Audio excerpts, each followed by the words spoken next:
Hey everyone, okay, so we are gonna be making some parchment paper bags or cornets.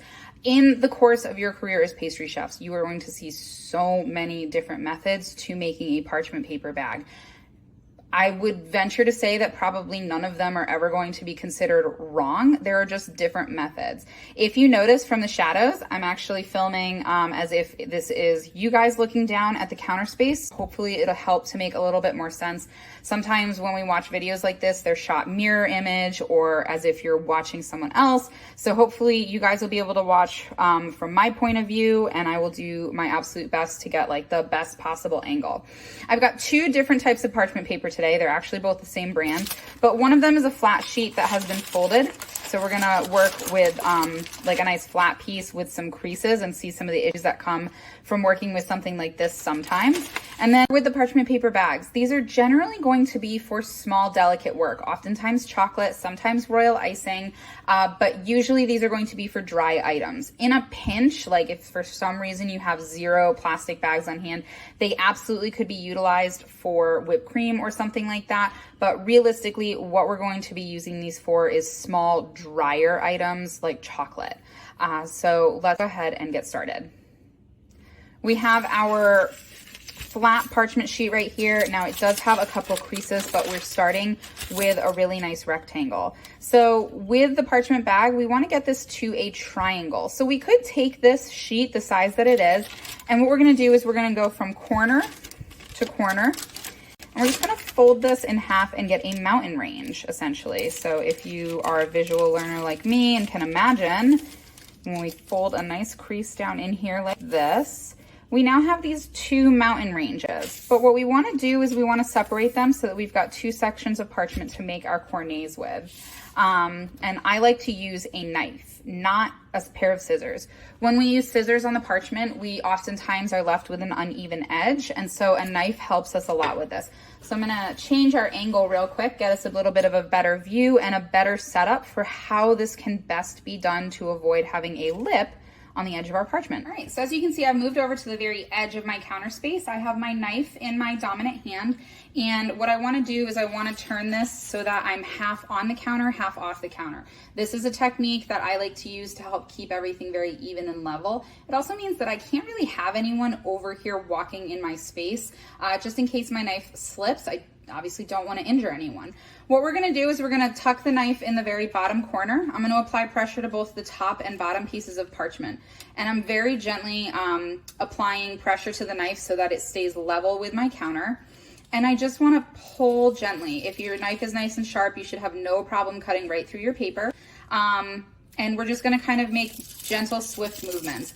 But the weight of my knife is staying even with my counter, essentially. And that is what I'm trying to do here. And so that's why I like doing it towards the edge versus coming in and having my hand on the counter, because as you can see, now there's a gap. Whereas if my hand is off of the counter, it's nice and flat here. So we're just gonna go ahead and cut straight through.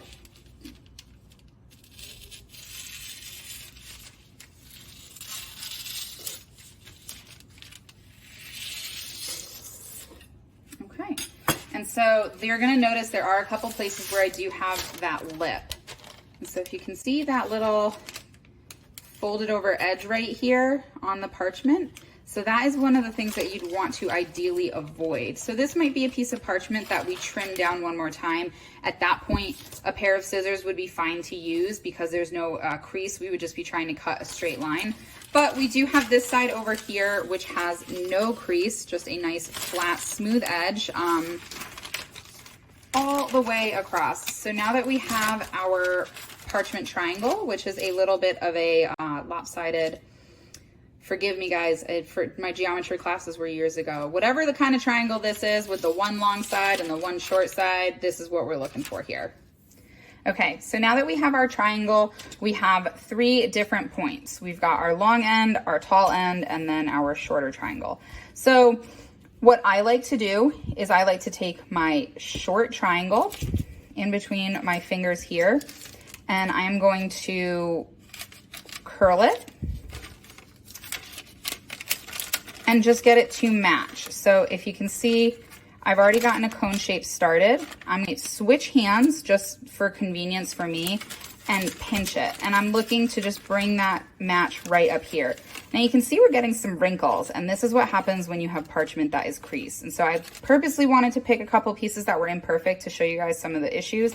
And all we're gonna do is just kind of press out those creases to get us back to the shape that we're looking for. So we've got the very beginning of our cone.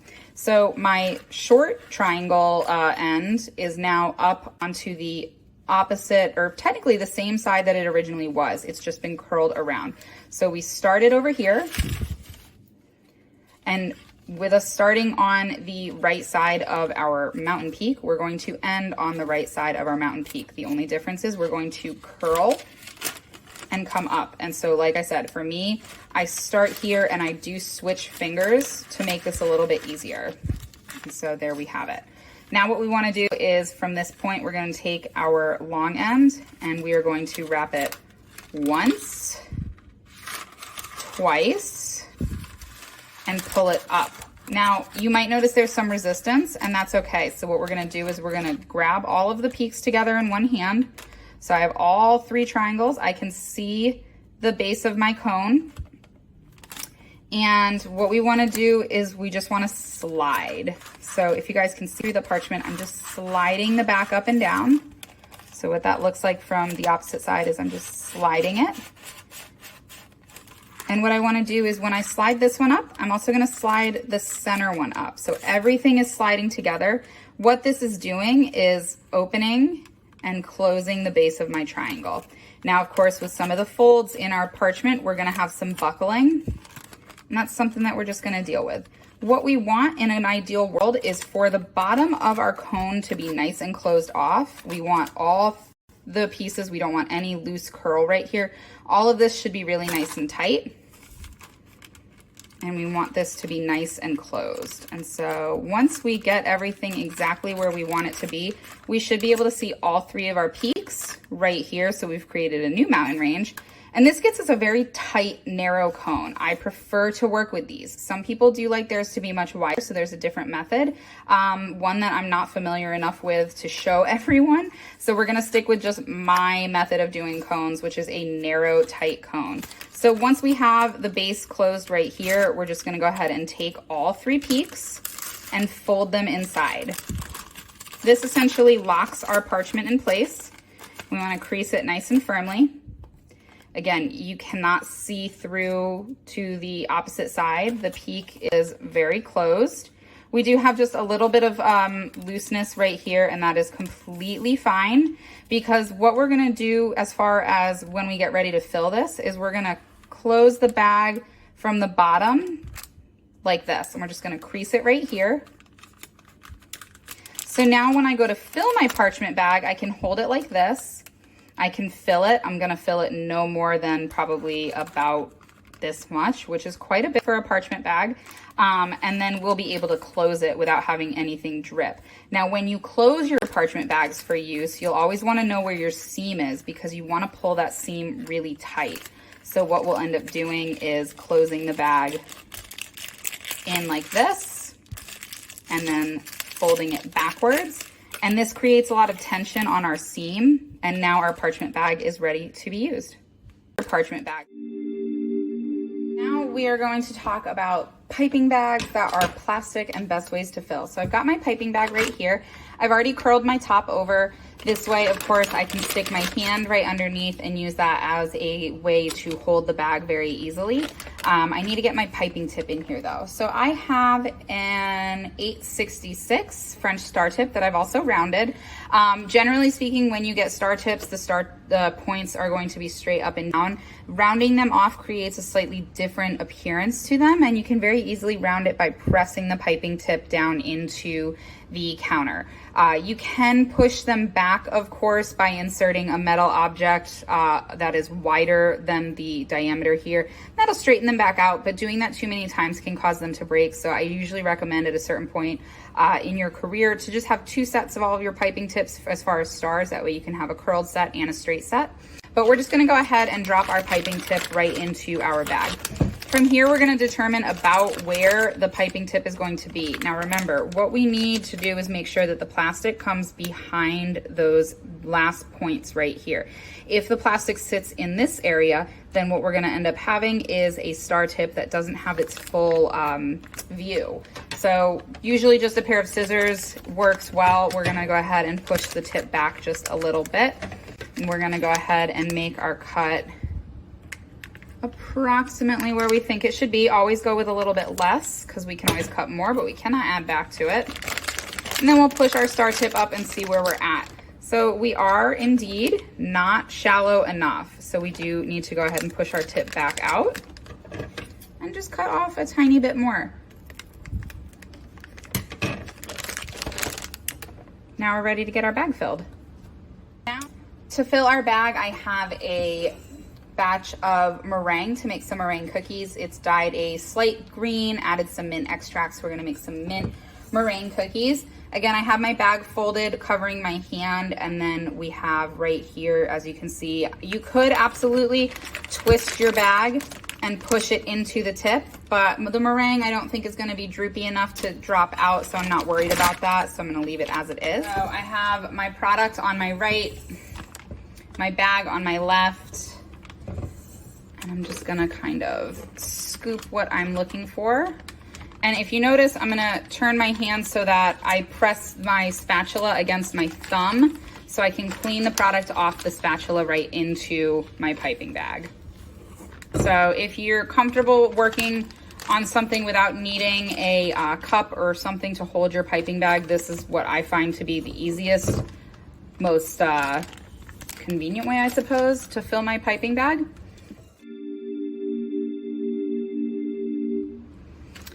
To close our bag, we're just gonna unroll the back of what we were piping, or filling rather.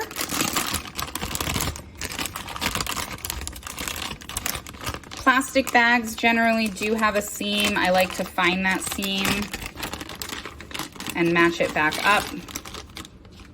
And then go ahead and gather the back of my bag. I flip it over. The back of the bag right now is in my dominant hand and I'm just gently twisting. And then we have a full piping bag. So we're a little bit more than halfway, but we're gonna show you guys how to work with a piping bag that's filled about this much. So we still have a good handful of plastic in the back and we'll go from here. So with our piping bag in our right hand or our dominant hand, we're just going to very carefully flip it into our left, try to avoid unraveling. And now we're ready to get going. So with our piping bag in our left hand, our piping bag is going to be used to refill our right hand essentially. So what I'm gonna do is I'm gonna take my right hand or whatever if you're left-handed instead, or so whatever your dominant hand is, you're gonna grab and kind of pinch off this beginning top section of your bag right here. It sometimes naturally will fold. And so we can kind of squeeze. We have a little product coming out. You always have a little bowl to kind of allow that to happen. And I'm not squeezing from my left hand at all yet. I'm squeezing from my right hand. When I want to stop and get my little nice top, I'm just going to stop applying pressure. So here I am applying pressure, stop, and lift. And that's gonna get us a pretty nice rounded kiss. Now, some of you in your feedback, I may have told you that you had witch's hats, and that means that you were kind of really close to the parchment or the sill mat. And then instead of stopping, you kind of kept piping as you came up. And so you get a much taller peak. So of course, as I said, there's a time and a place for doing that. But if you're looking for those really beautiful rounded kisses, we're a little bit further away. We allow the product to fall out of the bag as we squeeze. We stop, and then we lift up to get that very nice, delicate kiss. Now, of course, we also talked about snowman shaping. And with the snowman shaping, this means that we've started piping, stopped, started piping again, kind of lifted up, stopped and started. And that's where we get these little bit of like a rigid wave. So we see there's different sections and layers. Again, a time and a place for that.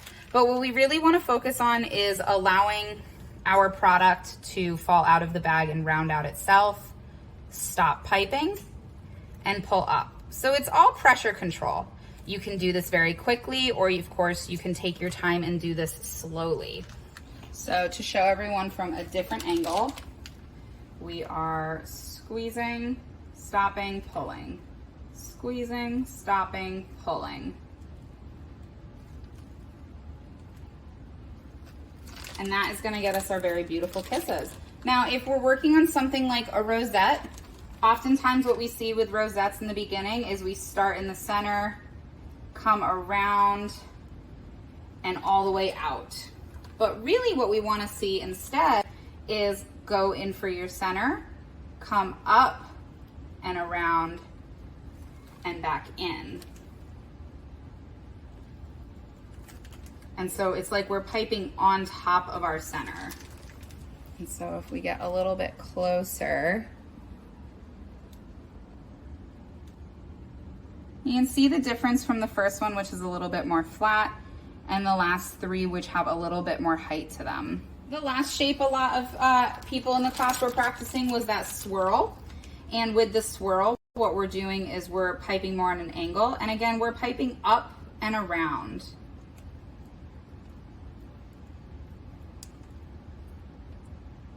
When you want to finish, you stop piping and keep moving. So with that, again, I think this one may be a better angle. We're starting our piping and we're coming up and around, up and around. Now, if I want to stop right here, I'm going to stop applying pressure and keep moving. And that is going to give me a nicer finish. But the finish on the top is kind of an awkward one.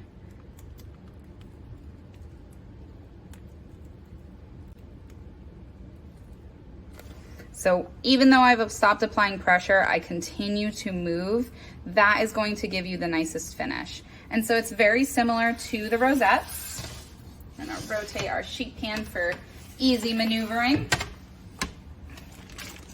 So again, if we're doing our rosettes, we are piping up and around. So if you notice, I'm pretty far off of the sheet tray when I do these. Now, a rosette with a French star tip like what I'm using definitely has a different appearance than if we were to use a normal star tip, which has wider tongs essentially than what we've got right here on this star tip. And so the difference is definitely in the star tip in our final appearance.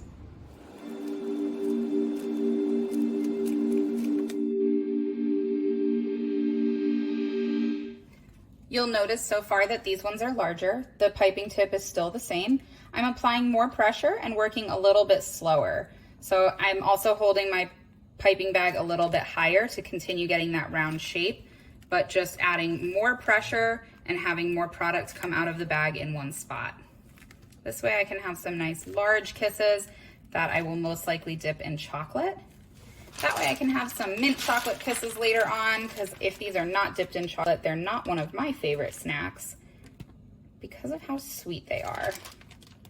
Now, when you get to the very end, there's a good amount of product still left in inside of your piping tip. So what I like to do sometimes is rotate the very bottom of my bag. This one's a little tricky. Sometimes these don't come out as nice. But you can at least try to get the last of your product. And there we have some meringue kisses.